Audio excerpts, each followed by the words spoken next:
குழந்தைகளுக்கான இலவச இருதய மருத்துவ ஆலோசனை முகாம் ஆகஸ்ட் 2 வரை கோவை KMCH மருத்துவமனையில் நடைபெறுகிறது. முன்பதிவிற்கு 8754887568.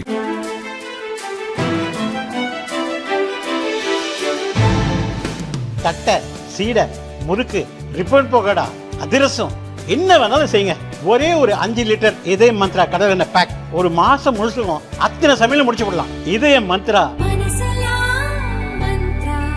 புதுச்சேரியில் ஆதிதிராவிடர் நல அமைச்சராக இருந்தவர் பாஜகவை சேர்ந்த சாய் சரவணகுமார். கட்சி தலைமை அறிவுறுத்தியதால் கடந்த மாதம் தனது பதவியை ராஜினாமா செய்தார். தொடர்ந்து ஊசுறு தொகுதி எம்எல்ஏவாக மக்கள் பிரச்சனைகளுக்கு குரல் கொடுத்து வருகிறார். இன்று தனது ஆதரவாளர்களுடன் போக்குவரத்து துறை அலுவலகம் சென்றார். அங்கு கமிஷனர் சிவகுமார் தலைமை செயலகத்தில் நடக்கும் கூட்டத்துக்கு சென்றிருந்ததால் உதவி கமிஷனர் குமரனை சந்தித்து பேசினார். தனது தொகுதிக்குட்பட்ட கிராம பகுதிகளுக்கு பஸ் வராதது பற்றி பல முறை மனு கொடுத்தும் கமிஷனர் நடவடிக்கை எடுக்காதது பற்றி ஆவேசமாக குற்றம் சாட்டினார்.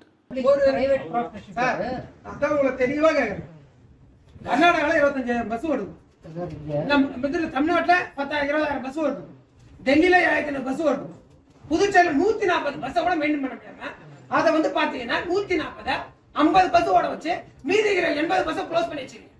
அப்ப க்ளோஸ் பண்ணது உங்களை வச்சுறாங்க. நான் இந்த அதிகாரிக்கு ஒரு நாள் கார் இல்லாம இந்த அதிகாரி வரா, ஒரு நாள் அவர் கார் வரலாம், உடனே காரை மாத்துறாரு, உடனே கார் போடுறாரு, உடனே டீசல் போடுறாரு. இவரு குடும்ப வேண்டிய படுல இருந்து ஏதாவது குறைச்சிக்கிறாங்க. 2 லட்சம் ரூபாய் சம்பளம் வர, 10,000 சம்பளம் கொடுத்தா ஒரு கொத்தனார காலில இருந்து நம்ம வேலை வரும், 20,000 வேலை மட்டும் அந்த கொத்தனார 3 வேலை வரும். அப்போ இப்ப 2 லட்சம் ரூபாய் ஒரு மாசத்துக்கு சம்பளம், அதெல்லாம் படி, அது இல்லாம காரு, அதுல இத்தாதி எக்ஸ்பென்ஸ். அப்ப எதுக்காக 2 வருஷம் கழிச்சு செய்யறேன்? நான் முதலமைச்சர்கிட்டையும் சொல்லிட்டோம், முதலமைச்சர் கையெழுத்து போட்டு செய்யுங்க செய்ய மாட்டேன். இதை மத்திய உள்துறை அமைச்சர் அமித்ஷாட்ட நான் டைம் கேட்டே கொடுப்பேன். எந்தெந்த அதிகாரி வேலை செய்ய போகிறாங்க ரெக்கார்டா கொடுப்பேன்.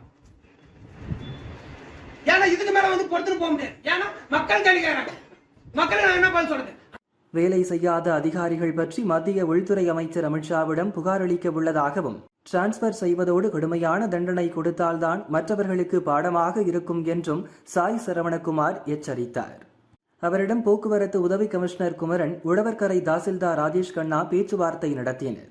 அரசு போக்குவரத்து கழக ஊழியர்களின் போராட்டத்திற்கு தீர்வு வந்த பிறகு கிராமப்புறங்களுக்கு பஸ்கள் இயக்கப்படும். அதுவரை தனியார் பஸ்கள் அந்த வழியே செல்ல நடவடிக்கை எடுப்பதாக உறுதியளித்தனர். இதையடுத்து முற்றுகை போராட்டத்தை கைவிட்டு சாய் சரவணகுமார் தனது ஆதரவாளர்களுடன் அங்கிருந்து புறப்பட்டார்.